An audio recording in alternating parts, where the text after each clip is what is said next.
हम यहाँ पे धान की खेती के लिए ही चर्चा करने के लिए आए हैं कि धान को और कितना बेस्ट बनाया जाए।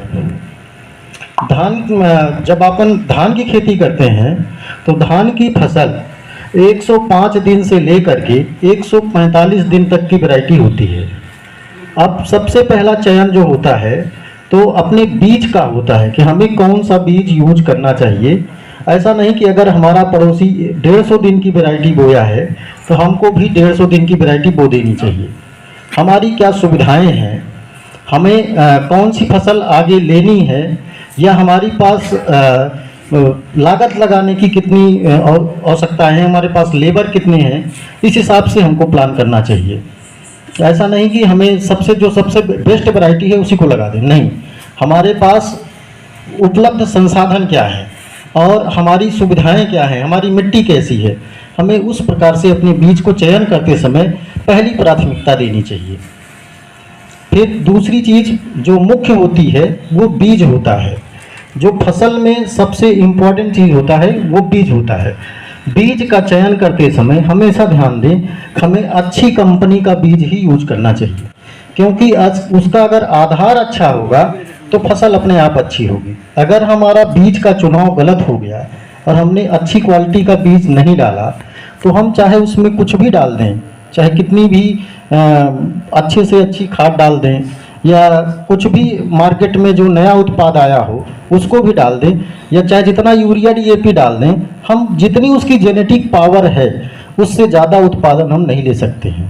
तो बीज का चयन करते समय हमेशा ध्यान दें कि हमें कितने दिन की फसल लेनी है, उस सेगमेंट में कौन सी कंपनी का धान सबसे बेस्ट है उसको प्रयोग में लेना चाहिए। अब तीसरी चीज़ का चुनाव करते समय ये ध्यान दें कि हम जिस खेत में इस धान को लगाएंगे वहाँ पे पानी की उपलब्धता क्या है, या पूरा वर्षा आधारित खेती है, या तो फिर हमारे पास सिंचाई करने का साधन है, दोनों को ध्यान में देना चाहिए। अगर सिंचाई के साधन की उपलब्धता है तो आप अधिक दिन की वैरायटी भी यूज कर सकते हैं। अगर वर्षा आधारित ही खेती करनी है तो हमें छिटकुआ विधि का धान का प्रयोग करना चाहिए और कम दिन की वैरायटी को यूज करना चाहिए। धान के सिलेक्शन के बाद अगर हम रोपा डाल रहे हैं तो हमें हर हाल में ये प्रयास करना चाहिए 20 से 25 दिन के अंदर हमें उस प्लांट को ट्रांसप्लांटिंग कर देना चाहिए, क्योंकि हर चीज़ का एक समय होता है। नर्सरी की भी एक अवधि होती है, क्योंकि इस समय उसके जो जड़ बनने का समय होता है वो उचित होता है। अगर इसके बाद जैसे जैसे वो धान लेट होती जाएगी आपकी नर्सरी, वैसे वैसे उस नर्सरी की क्षमता कम होती जाती है। प्रयास करें कि 20 से 25 दिन के अंदर अगर आपकी नर्सरी बड़ी हुई है तो आप उसको ट्रांसप्लांटिंग कर दें। अब धान लगाते समय जब नर्सरी हम लगाते हैं तो हमें सबसे महत्वपूर्ण खाद जो होती है अपनी DAP होती है। DAP को कब डालें, कितना डालें और कैसा डालें, हमेशा इसमें संशय बना रहता है। लेकिन हम किसानों की कुछ लोकल प्रैक्टिस भी होती हैं, हम उसको सदियों से करते आ रहे हैं, तो उसी प्रकार से करते जाते हैं। तो थोड़ा DAP के बारे में समझते हैं। DAP जो होती है वो तो चलायमान नहीं होती है, वो गतिशील नहीं होती है। DAP जहाँ पे पड़ी रहेगी, अगर पौधे की जड़ वहाँ चली गई तो उस DAP को ले लेगी, अगर नहीं गई तो उस DAP को वो पौधा नहीं लेता है। तो हमेशा प्रयास करें कि नर्सरी लगाते समय ही DAP का प्रयोग कर दें, क्योंकि DAP के पास ही जड़ जाएगा। DAP का काम मुख्य है जड़ का विकास करना, और DAP का कोई काम नहीं है। तो जो उसमें 1846 होता है, जैसे जो उसका नाइट्रोजन होता है वो तो बाद में मिल जाता है, लेकिन जो फास्फोरस जो उसका सबसे महंगा तत्व होता है वो उसको जड़ ही लेता है। तो इसलिए हमेशा जो है उसका प्रयास करें कि DAP जो है ट्रांसप्लांटिंग के समय ही डाल देना चाहिए। अगर धान के देखिए हम क्या करते हैं कि जब पहली बार अपन खाद का स्प्रे करते हैं तो यूरिया, DAP और जिंक तीनों मिलाकर के एक साथ में डाल देते हैं। ये तरीका गलत है। हमें प्रयास करना चाहिए कि DAP ट्रांसप्लांटिंग के समय ही डालें। DAP का जो डोज होता है वो 35 से 40 किलो पर एकड़ होता है। आप लोग भी लगभग 35-40 किलो ही यूज करते होंगे। 35-40 किलो लगभग यही इसका डोज भी है एक्चुअल। अपन जो दोबारा डालते हैं कि पहली बार 1 बोरी डाले हैं, दोबारा जब हम डालेंगे तो आधी बोरी फिर डाल देंगे, तो उसमें पौधा लेता तो है लेकिन जितना लेना चाहिए उतनी मात्रा में उसको नहीं ले पाता है। तो हमको ये ध्यान देना है कि पहले उसका प्रयोग करें। डीएपी डालने के बाद अब सबसे बड़ी एक समस्या आती है नीरानाशक, खरपतवार को नष्ट करना। खरपतवार अब आज इतने प्रकार के हो गए हैं कि लगभग सभी खरपतवारों को मारना बहुत मुश्किल है। तो खरपतवार जो है इसकी जो भोजन लेने की क्षमता होती है हमेशा मुख्य फसल से ज़्यादा होती है। जो उसको पौधे से जो मेरा मुख्य फसल होता है उससे ज़्यादा बढ़ने की क्षमता, भोजन लेने की क्षमता, पानी लेने की क्षमता, सूरज की किरणों को लेने की क्षमता उसकी सबसे ज़्यादा होती है। और पोषक तत्व को भी सबसे ज़्यादा चारा ही लेता है। तो चारे को मारना बहुत ज़रूरी है क्योंकि ये हमारे उत्पादन को लगभग 40% तक कम कर सकता है। अगर खेत में चारा है तो ये उत्पादन में बहुत बड़ा अंतर मारता है। तो चारा मारने के लिए हम अक्सर प्रयोग करते हैं पायराजोसल्फुरान नाम का एक दवा आती है। हम अगर रोपा लगा रहे हैं तो रोपा लगाने के 24 से 48 घंटे के अंदर अगर उस पाउडर को डाल देते हैं तो वो क्या करता है कि प्री एमरजेंस है। चारा 2 प्रकार का होता है चारा नाशक, एक प्री एमरजेंस, दूसरा पोस्ट एमरजेंस। प्री एमरजेंस का मतलब होता है कि चारा जमने से पहले, और पोस्ट एमरजेंस का मतलब होता है चारा जमने के बाद। अगर चारा जमने से पहले, वो बहुत सस्ती दवाई है और कोई बहुत हार्ड केमिकल भी नहीं है वो। अगर उसको चारा जमने से, उसके अंदर पायराजोसल्फुरान होता है, वो एग्रोपायर के नाम से आता है और वो बहुत सस्ता है, 200-250 रुपये का पर एकड़ की कास्ट आती है उसकी। अगर 24 घंटे के अंदर उसको अगर डाल देंगे तो वो क्या करता है, ज़मीन के अंदर एक लेयर बना लेता है उसमें, लेकिन पानी होना चाहिए। वो लेयर बना देगा तो उगने वाले चारों को वो रोक देगा। आप लोग प्रयोग भी किए होंगे इसमें, बहुत से लोग साथी नाम से भी लोग डालते हैं। 100%। हाँ 100% रिजल्ट भी उसका अच्छा होगा। हम डालते हैं उसको तो जानते हैं। जी जी जी। अगर कीचड़ में डाल दो मतलब वो मेरा कर एक अब वो 2 पाउच पर एकड़ जाने लगा है। अभी तक जो उसका डोज था 1 पाउच पर एकड़ था, लेकिन क्या है कि उसके अंदर जैसे जैसे हम दवाइयों का प्रयोग करते जाते हैं तो दवाइयों का जो डोज होता है वो बढ़ता चला जाता है। जैसे हम इस साल अगर 1 पाउच डाले हैं तो 2-3 साल में वो 1 पाउच काम करना नहीं करेगा, तो हमें वो बढ़ा दिए हैं। तो अब जो है लगभग वो 2 पाउच पर एकड़ जाने लगा है। नहीं कंपनी वाले नहीं बढ़ा। इसमें सर पंचुआ ही खत्म होता है, पट्टा की जो बीमारी आती वो है नहीं पट्टा टाइप की बीमारी जो है वो नहीं वो प्री इमरजेंसी। अगर आप समय से डाल देंगे तो किसी भी चारे को नहीं जमने देगा। हम तो हर साल डालते 40 टाइप की डालते। हाँ जो बेचते हैं हाँ पट्टा नाम का चारा नहीं खत्म करता। मेरे 40 एकड़ में धान लगे नहीं, तो जैसे वो क्या पूरे खेत में पट्टा जम रहा है? नहीं, जो गोड़ाहा टाइप की जमीन रहती है ना उसमें पट्टा नहीं खत्म, जो गाँव से नहीं उसका पट्टा नहीं खत्म करता। नहीं ये जमे चारे को मारता ही नहीं है। जमे चारे वो देखिए उसकी सबसे बड़ी कमी है उस दवाई की। क्या रहता है, बीज से अंकुरित होते हैं वो कंट्रोल होते हैं, जो बीज से अंकुरित नहीं होते वो कंट्रोल नहीं होते हैं। उसमें जो प्री इमरजेंस रहते हैं उसमें जो बीज जैसे अपन ने जो जिसका बीज उगता होगा वो कंट्रोल करता है, उसको लेयर बनाता है, वो खत्म करता है, अंकुरण नहीं होने देता। लेकिन जैसे अपने तने वाले हैं ना जो वो होते हैं वो कंट्रोल नहीं होता है।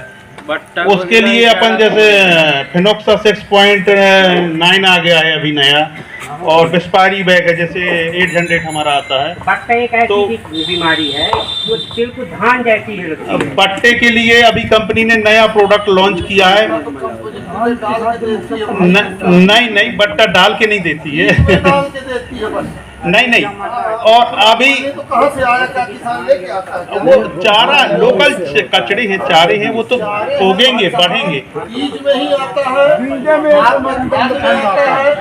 हाँ वही में मिक्सर कर सर आज में DAP में मिक्सर कर दे थे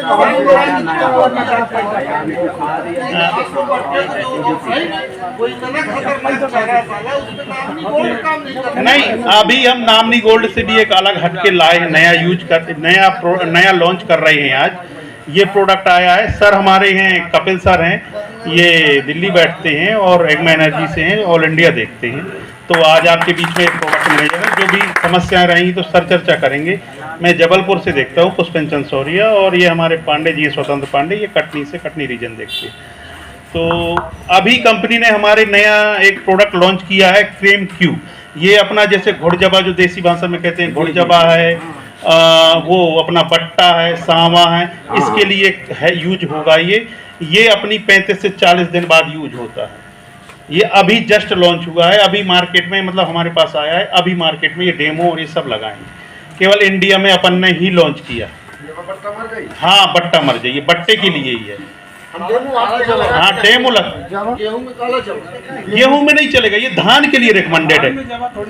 धान नहीं, वो होता है उस जई के लिए अलग आता है, वो अलग है।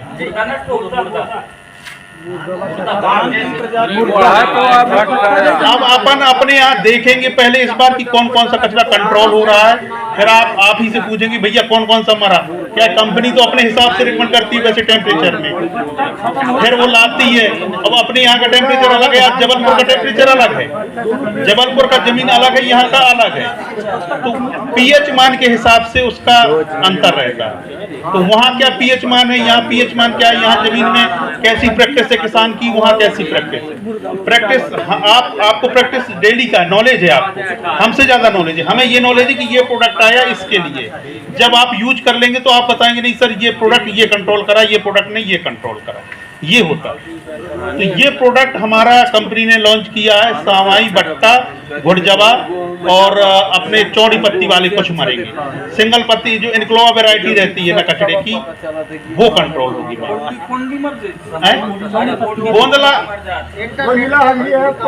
गोंदला गुंदली के लिए दूसरा प्रोडक्ट आता है, वो बेंटाजोन टेक्निकल है, वो जो अपना आता है क्रैम के नाम से। तो साथ ही नहीं, वो जो 2 डिब्बी डालते हैं ना अपन, क्लोरोम्यूरान मेटसल्फ्यूरान की, ये मारेगा फुंडी टाइप।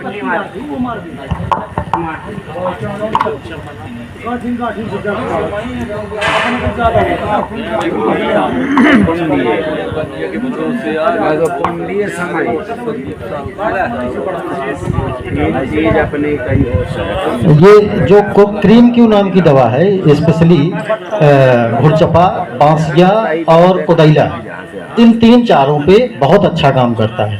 ये हम आपके यहाँ डेमो कम से कम 8-10 डेमो भी करके जाएंगे, और हम आप सब लोगों को प्रयास करेंगे कि उस जहाँ पे डालें उस सबको दिखाएं। ये सामा बट्टा है जी, अभी ये लॉन्च कर रहे हैं, अभी हमने इसको यहाँ देखा नहीं है।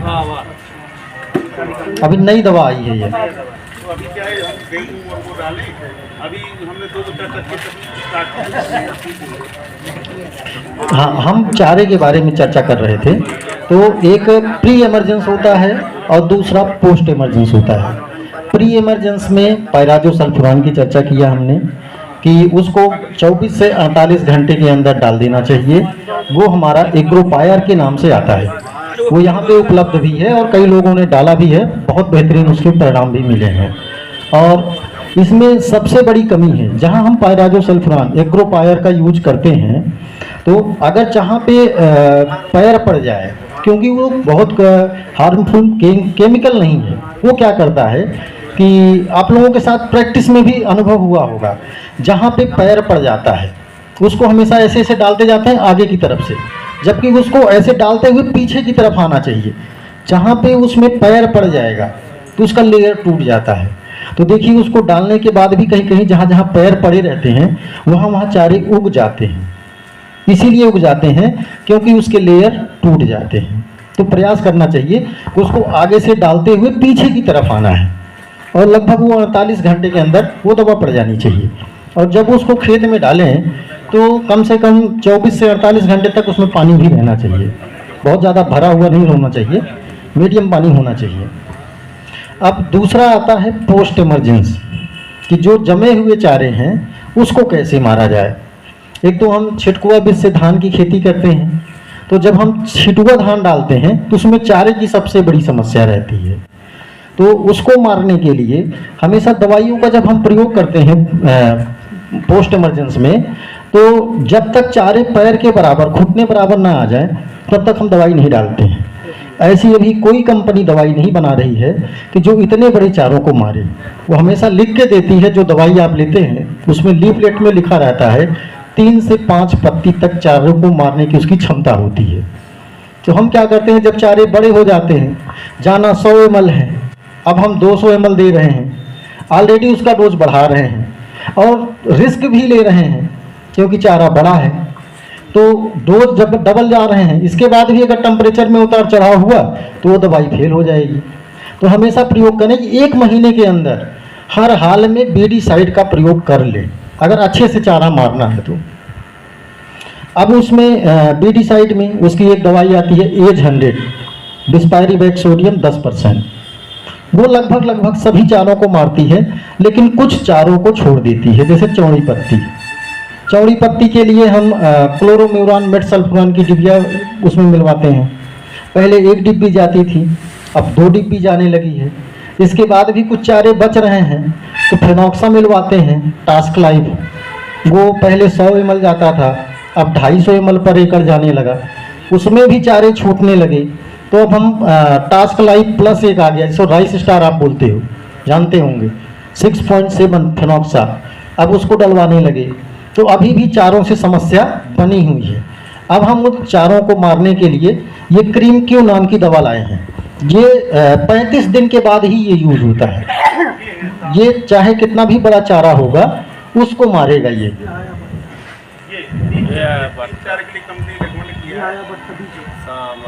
ये देखिए सांवा की 3 वैरायटियां हैं, ये अलग अलग हैं।